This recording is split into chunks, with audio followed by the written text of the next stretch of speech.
পিরোজপুরের উজিরপুরে ঢাকা-বরিশাল মহাসড়কের বামরাইল বাজারে অবস্থান এই গার্ডার সেতুর। সম্প্রতি ফাটল দেখা দেয়ায় বালুর বস্তা দিয়ে সাপোর্ট দেওয়া হয়েছে।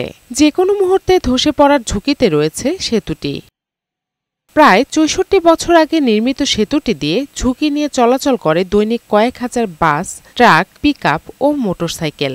ভারী যানবাহন সেতুতে উঠলেই কেঁপে ওঠে। ৬ মাস আগে সয়েল টেস্ট হয়েছে। এখন যে ঝুঁকিপূর্ণ রাস্তা, যে কোনো সময় মুহূর্তে ভেঙে যেতে পারে। ঝুঁকিপূর্ণ, আমাদের খুব রিস্ক হয় এখান থেকে আসতে।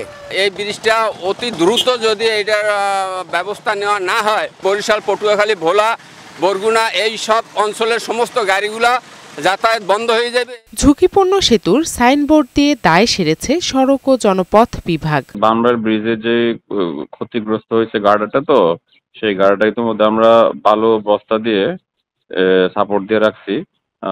আমরা এখন এই জায়গায় নতুন ব্রিজ নির্মাণের ব্যাপারে বা কারিগরি কি পরামর্শ দরকার সেই ব্যাপারে আমরা উদ্যোগ নিচ্ছি। আমরা হয়তো এখানে নতুন ব্রিজ নির্মাণের মাধ্যমে এই জিনিসটাকে আবার পুনরায় যান চলাচলের জন্য স্বাভাবিক করবো ইনশাল্লাহ। দ্রুত সেতুটি সংস্কারের পদক্ষেপ নেয়ার দাবি স্থানীয়দের। জান্নাতুল ফিরদাউস কণা, বৈশাখী সংবাদ।